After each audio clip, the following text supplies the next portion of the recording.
off, but we got to ask is brought to you by Allstate. Oh boy. You do not have to answer. Yeah, you can tell us to fuck off. I'll be honest with you, kind of hard not to answer though. I kind of like skating on the edge, man. There we go. All right, here we go. We'll talk about skating on the edge of the atmosphere. What was it like going to space? Amazing, dude. Crazy thing is the whole thing was like 12 minutes. Boop, boop. Felt like hours. What? Really? To be in the light and you're looking up at space, looking at the darkness up there, and then the rocket starts taking off, and it's not like Apollo 13 movie with Tom Hanks. It's kind of, it's just gradual, like a gradual push. And you're looking at your little screen, because each seat has a little screen, tells you the altitude, the speed. You're like, 40,000 feet. I've been in a plane. Then you're looking down, then you look back, it's like you're 200,000 feet and you're 2,000 miles per hour, something crazy. And you're going, oh my God, this is real. And the design of the ship is amazing. When it goes up, it's designed to twist. So you don't have to turn your head. Just look out your own window and you get to see the full 360, because there's an emergency booster in the middle. So you got to keep your head back because something happens and that shoots you off. That shoots you off at 9 Gs. When you're going up, it's like 3.5. Yeah.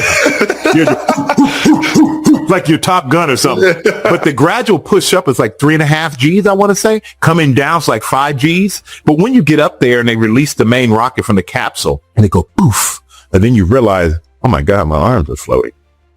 And then the lights go off. You can undo your belt, put your belt up, and you push as hard as your two fingers, like holding a cell phone, like that kind of pressure. And then I'm doing flips, man. My big ass has never done a flip. I haven't done a flip since I was a kid. And I'm doing like flips. We had little mini football that you do like that, and it just goes. It does it. None of it. It's just and blowing in one space and doing like the cartoons where you're flapping. Does nothing. You'll just sit in one spot, and then it's just amazing to float around. You're looking back at Earth, and it's like you're watching when you leave your Apple TV on too long. And it was literally you. One of the best parts, which sounds kind of creepy, is that you have to come to terms with death. Oh wow! And by that I mean, before you take off, you become so relaxed and free. Yeah. That's the way you put it. You just come free. If it's God's will, this is what it is. This is how I go. And wow. Believe me though, I was happy to come back. But but everybody on the ground was crying. And except for my mom was like, your dad did worse. He was jumping out of planes all the time. He was a paratrooper. I'm like, well, damn, Mom, you know what? Come on.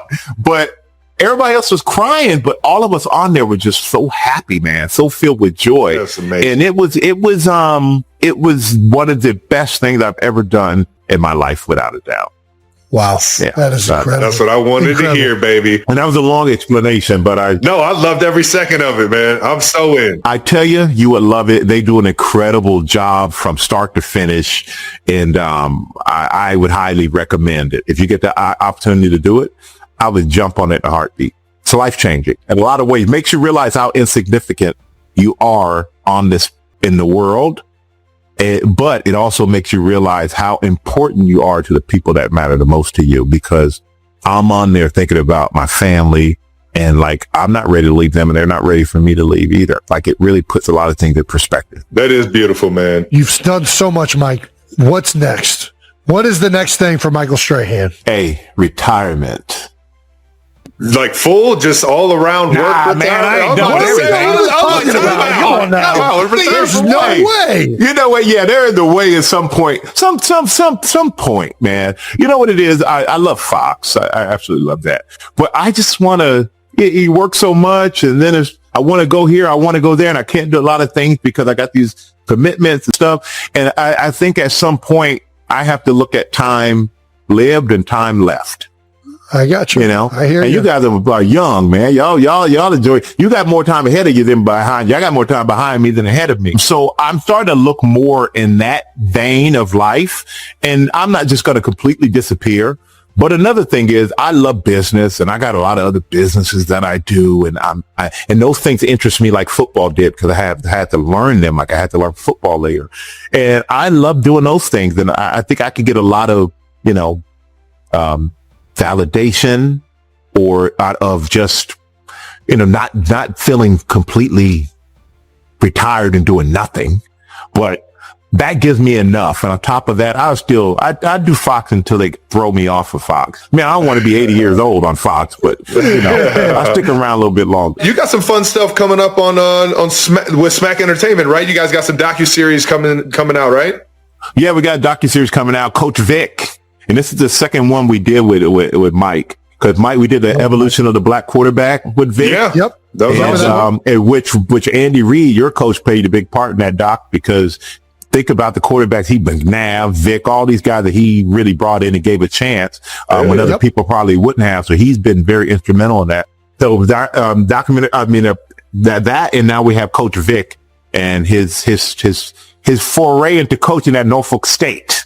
That's Norfolk State, baby. Him and Deshaun Jackson going at it right there. 2 former Eagle greats. I came down for GMA and I was at the stadium and we had both of them there because they were doing the game there and at the link. And I'm like, I felt out of place in Philly, man. All that Eagle stuff. I'm like, we could have done this at a neutral site. Don't bring me up here to interview these guys at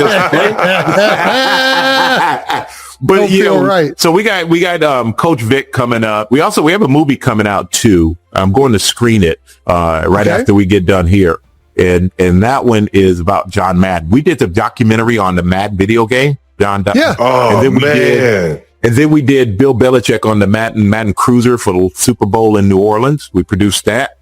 And now we're doing the Madden movie with David O. Russell directing. Christian Bale plays Al Davis. Nicolas Cage plays John Madden. And so that I'm going to screen now because that's coming out. Man, I can't fucking wait, man. That's going to be good. That looks awesome, man. That looks so fucking awesome. It's going to be incredible. And obviously, John Madden he's one of the biggest personalities that I like. He was the world when I was growing up. And I can only imagine what it was to actually be in a room with him and to enjoy who he was as a person, man. But those pregame meetings. I mean, imagine doing those pregame meetings and you're meeting with John Madden. Yeah. That's crazy. And then you're at the stadium and that bus is sitting there and you're like, oh my God, John Madden Field. That was more pressure than freaking John Runyon. I got to ask, you brought up John a couple times. I do got to ask you this. I see the highlights, and I see a lot of Michael Strahan highlights. I know you've always given John his credit as being tough, physical, but what was it really like? What was it like for Michael Strahan going up against John Runyon? Tough. Easier when he first got there because he was in Tennessee. And then when they brought him to Philly, the whole thing was, we brought him to Philly to stop Strahan, which pissed me off. So I studied John Runyon more than I probably studied anybody. Yeah. I could tell what he was going to do before he can do it. I could tell he was going to fart before he farted. That's how much, that's how much I knew that cat, right? But I will say, as we played each other more and more over the years, the tougher it got, the more savvy he got. He and Eric Williams with the Dallas Cowboys were my number one toughest guy. John Runyon and Leon Searcy. Taylor Swift was deeply moved when Travis Kelce shared his heartfelt wishes ahead of their wedding on the New Heights podcast.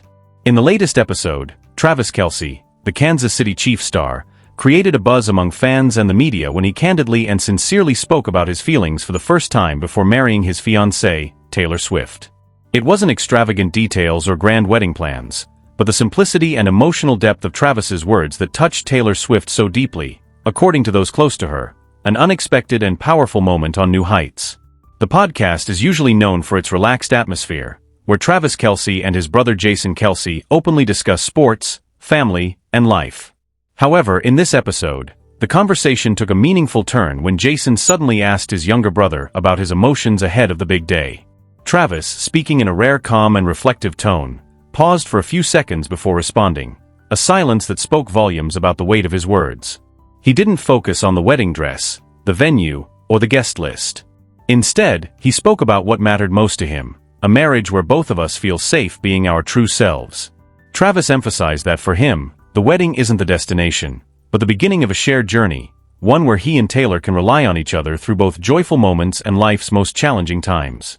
Taylor Swift's emotional reaction. According to a close source, Taylor Swift listened to the podcast again immediately after it aired. The singer, who has written countless songs about love, was deeply affected by hearing her future husband speak about her with such honesty and sincerity. She couldn't hide her emotions.